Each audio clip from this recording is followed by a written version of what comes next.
Lil Durk's real name is Durk Bank, and he is from Chicago. This is his mugshot from Florida, where he was arrested last night and is being held without bond. This comes only hours after 5 people associated with his music business were also accused and taking part in that murder for hire plot.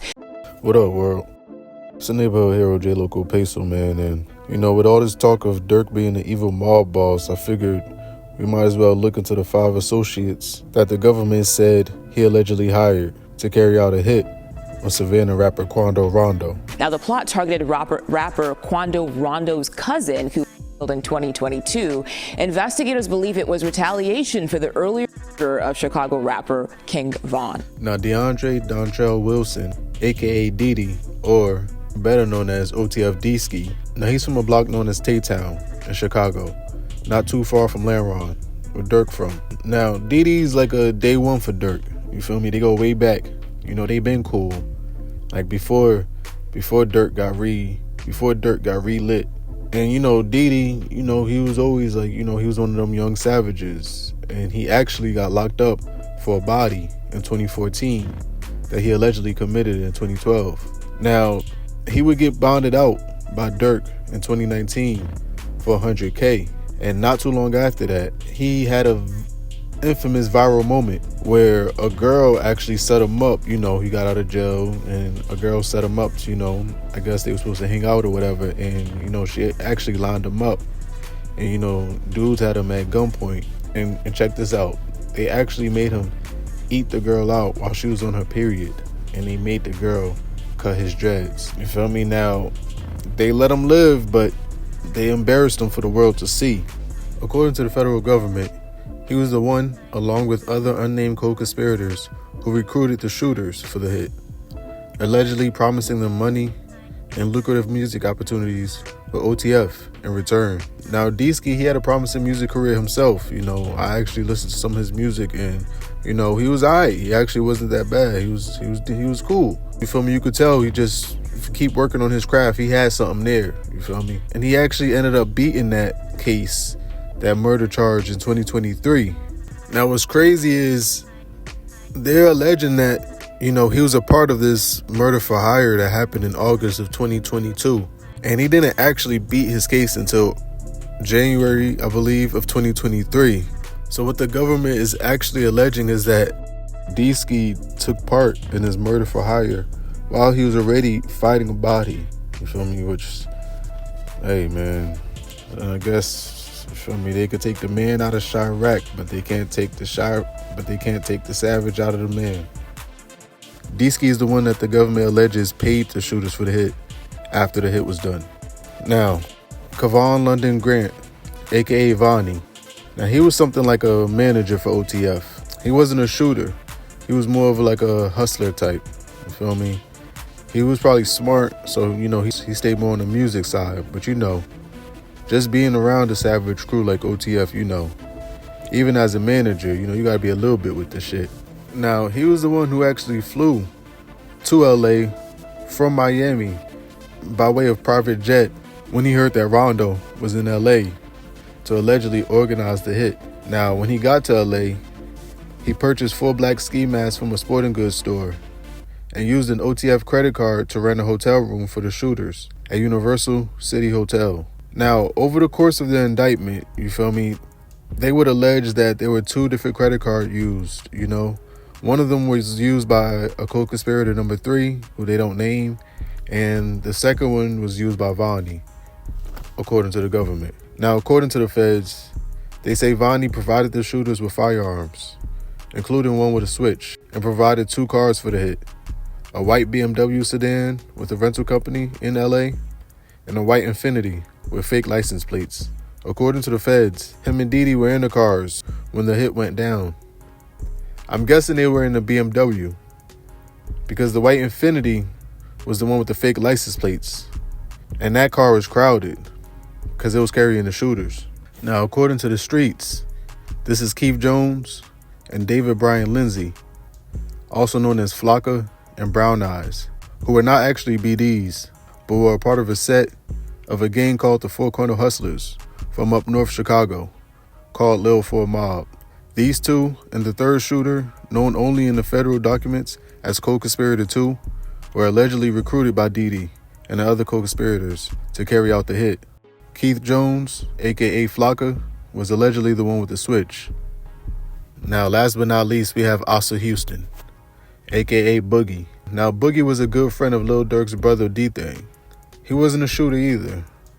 He was a driver, and he was the one who was allegedly driving the white Infiniti with the fake license plates. According to the feds, he parked the Infiniti in an alley behind the gas station while Flocka, Brown Eyes, and co-conspirator 2 did the shooting.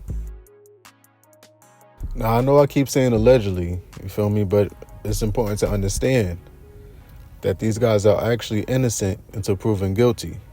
Now, he wasn't named by name in the indictment, but it's apparent in the federal documents when referring to co-conspirator 1 that they're talking about Lil Durk.